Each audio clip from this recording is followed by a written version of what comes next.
Assalamualaikum warahmatullahi wabarakatuh.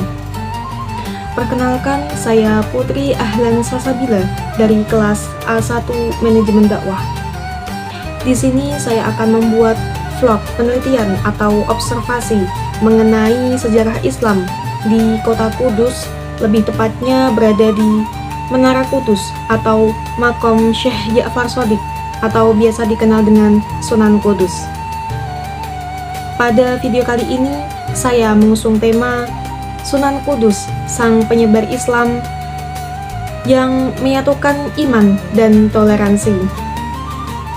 Untuk tahu lebih detailnya, mari tonton video saya selanjutnya. Sunan Kudus adalah salah satu tokoh penting dalam Wali Songo yang berperan besar dalam penyebaran Islam di Jawa, khususnya di wilayah Kudus, Jawa Tengah. Beliau dikenal sebagai ulama yang cerdas, ahli fikih, ahli strategi dakwah, dan sangat menghargai budaya serta keyakinan masyarakat setempat. Beliau lahir pada awal abad ke-16 Masehi. Beliau merupakan putra dari Raden Usman Haji. Sunan Kudus ialah tokoh Wali Songo generasi kedua yang merupakan pendiri dan juga penyebar agama Islam di Kudus, yang pada saat itu masyarakat masih belum mengenal Islam dan masih banyak yang menganut ajaran nenek moyang dan memeluk agama mereka seperti Buddha dan Hindu. Hal ini terbukti bahwa Sunan Kudus sebagai pendiri kota Kudus, yaitu dengan adanya sebuah batu prasasti yang bertulisan huruf Arab, yang dimana di situ ada 4 poin yang sangat penting. Poin pertama yaitu pemberian nama masjid oleh Sunan Kudus, yaitu Masjid Al-Aqsa. Poin kedua yaitu pemberian nama tempat atau wilayah di mana masjid tersebut didirikan, yaitu Al-Quds, yang berarti di Kudus.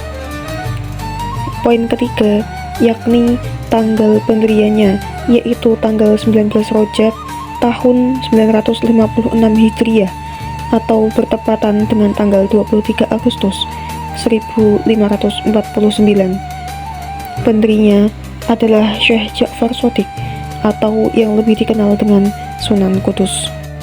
Strategi yang digunakan Sunan Kudus dalam menyebarkan agama Islam, beliau lebih banyak melakukan pendekatan liberal, dan sebelum beliau memberikan tempat-tempat ajaran untuk Islam, beliau lebih banyak dalam memberikan contoh-contoh berkehidupan, baik secara pribadi maupun bermasyarakat, yang dimana contoh-contoh yang diperlihatkan oleh Sunan Kudus itu tentunya sudah diatur dalam ajaran-ajaran Islam sebagai bentuk atau bukti dalam kehidupan. Beliau memberi contoh bagaimana Islam itu mengatur mengenai kebersihan, menjaga kesehatan, dan berkomunikasi dengan sesama. Pada masyarakat Hindu ataupun Buddha, mereka itu memiliki kasta, dan kasta itu yang membuat sekat-sekat pada kehidupan bermasyarakat. Di dalam Hindu ada contoh kasta yang paling rendah ialah Sudra. Ada juga kasta yang bernama Brahmana ataupun Satria. Sunan Kudus hanya memberikan contoh bagaimana beliau berkomunikasi dengan orang yang lebih tua, sebaya, dan lebih muda, sesuai yang diajarkan dalam ajaran Islam. Sunan Kudus juga mengajarkan bagaimana cara menutup aurat bagi laki-laki maupun perempuan. Beliau mendirikan masjid dengan gaya arsitektur lokal karena untuk memperlihatkan pendekatan-pendekatan lokal atau pribumi, yang mana di sebelah timur bangunan masjid itu ada sebuah menara yang bentuknya mirip atau menyerupai candi, tetapi fungsinya sebagai tempat untuk mengumandangkan azan pada masa dahulu. Untuk sekarang, dengan zaman yang sudah maju, sudah menggunakan pengeras suara, tetapi untuk penabuhan beduk setiap mau azan atau kentongan masih dilakukan di atas menara. Lalu Sunan Kudus tidak menyembelih sapi, karena dalam ajaran Hindu, sapi merupakan hewan yang dimuliakan. Itu semua merupakan masuk dalam budaya masyarakat. Peninggalan Sunan Kudus ada dua jenis. Yang pertama yaitu kasat mata atau yang bisa dilihat secara lahiriah. Contohnya seperti bangunan masjid, menara, makam dari Sunan Kudus atau Syekh Ja'far Shadiq.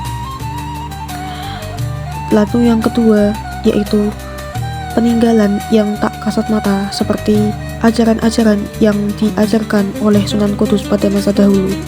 Sunan Kudus pada saat dahulu membangun 16 pancuran, bukan 8. Tidak ada maksud lain, tetapi dengan adanya 16 pancuran tersebut, yang 8 terletak di sisi selatan dan 8 terletak di sisi utara, memiliki tujuan agar tidak terjadi antrian panjang untuk berwudu pada saat akan menunaikan sholat. Itulah singkat sejarah dakwah dan peninggalan dari Syekh Ja'far Shadiq atau biasa dikenal dengan Sunan Kudus dalam mengenalkan atau mengembangkan Islam di masyarakat Kudus. Terima kasih telah menonton sampai akhir video. Kurang lebihnya dari saya, wassalamualaikum warahmatullahi wabarakatuh.